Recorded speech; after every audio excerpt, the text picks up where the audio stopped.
So obviously, I've seen on Facebook, in various groups relating to Salford, that your group is quite active when it comes to, men's mental health. So I was just wondering, what was it that, like, where did you get your start, and what was it that made you really want to start helping men with their mental health? My own experience, Josh. Suffering with mental health my whole life, pretty much from a young age through my adulthood. Yeah. Over the past few years, it got really tough. So I actually reached out to my GP um, in order to seek some help professionally, and it was almost a year on the waiting list before I was able to receive that help. And during that time, I actually, after 3 months of waiting, I actually I attempted to take my own life, which, prompted me to think about starting up a local men's group, for mental health and their well-being. Um, yeah, that was the main reason.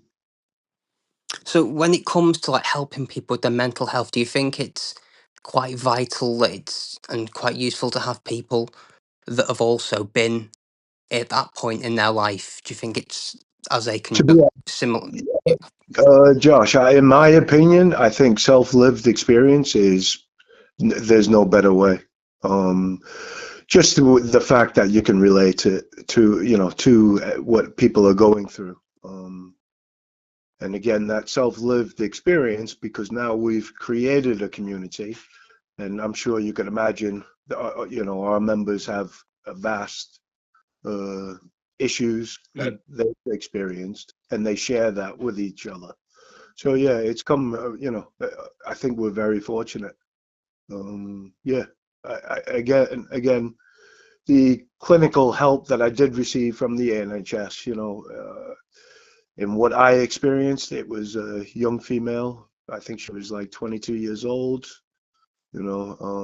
She wasn't even fully qualified, but was there offering me help as a counseling service, basically. And yeah, it wasn't really relating to anything that I saw. No disrespect to Mm. her, you know what I mean? But yeah, I think the live experience, same with, again, we have addiction that runs through our service as well. I think it comes, yeah, there's no better way of repairing yourself or healing when you're with somebody that has actually gone through it. So, in terms of the suicide prevention walk, where, because it's not something you really see a lot of. I hadn't heard of it until I came across your post. Where was it? Where did you get the idea for that? Uh, I came up with the idea because from September, I've probably had about 10 messages off people in the community. Um, Particularly one person that really stood out. It was a gentleman. He works at Bolton Hospital, and he does night shifts, and he drives over that bridge in particular.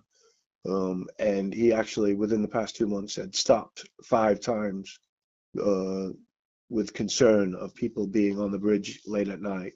And yeah, he's had to call the police. So again, that bridge in particular, the two bridges. It's it's well known for people, coming to that situation in our local community. So again, after I got received so many messages, I thought, we got to do something. Um, so again, I had a bit of a brainstorm, and I thought, next month it's Men's Mental Health Awareness Month. We actually will be facilitating Friday nights, and I thought that would be a perfect thing to do to raise awareness right after our session at 10, is to walk up the street. And again, we've had a large response. We're actually inviting the community to get involved and take the walk with us. We also have a women's group that's going to be joining us. You know, anything to prevent, suicide.